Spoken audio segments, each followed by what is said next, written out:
Toni Lynch from Bangor, Pennsylvania, from Mount Bethel Township. I'm a member on the Bangor Area School District. One of the questions that we have for our district is why not put the borrowing and the construction project onto a referendum? Oh, I don't see how you could build it without a referendum. Well, they're actually building it without a referendum. I don't see how that's possible. And why is that? Well, the community has got to have an opportunity to speak it. I mean, if you have to vote to raise the yearly rate, and yet you can do a project of that magnitude without the people voting for it. Currently, they do not have a referendum on the table, and they have ignored every opportunity or every voice of the people to ask for a referendum. That's really hard to imagine. That's whoa, that's incredible. There's going to be a hearing on Tuesday. If you were there, what would you tell the people to do? They're going to have a hearing, a public hearing, of the people coming into the school board to watch, and the board's going to be in the audience as well. So they're going to have a hearing. The state comes in and will record the entire process and proceedings. And the administration, with the architect and the bond agent, are going to make their pitch to the people to ask for the $35 million to build an elementary center and the $23 million in interest on the bond for a total of $67 million.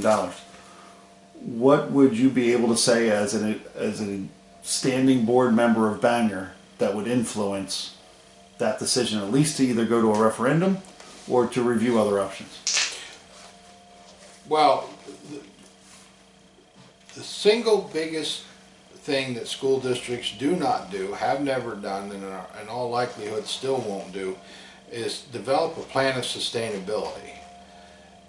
And sustainability means developing operating costs that can be paid for by the revenue generated in the community that you're living in. It's going to do you no good to have a $57 million school, $67 million school that no one can afford to go to, and they leave the community because of it. And I mean, I can't comprehend that $67 million school. And one of the things too is when you build a new school, the cost to build the school is governed a great deal. At least 30% of the cost is overrun will be because of prevailing wage rates that is required to be paid when working on school projects, and using union labor to do it. That same school could easily be built for $40 million, but it would not. I just cannot imagine that you could build a $67 million school and without a referendum going through, especially if people are asking for it. If nobody asked for it, maybe they could slip it by, but that's a tough one, because buildings last a long time, and when they vacate those buildings, you know, that's not so good either. And I am a believer in the campus formula for schools. I like that philosophy, but if you're in good shape with what you've got, it's foolish to leave that and move into it. You'd be far better off doing the necessary upgrades in each of the individual schools for way less money, and then you would be on a track for sustainability. Thoughts on how much general fund is normally held within a district? Well, I think that the amount you're allowed in your budget for basically overtaxation is 8% of your budget that you can set aside in each budget for capital improvements on a yearly basis. That's how much you can carry over from year to year. When it becomes more than that, then the people are obviously being overtaxed.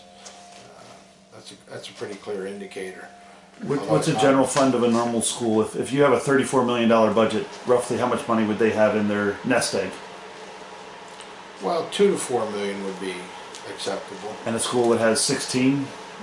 I mean, that can only be developed as either overtaxing or not using the money as it came in for upgrades, etc., that may have been necessary.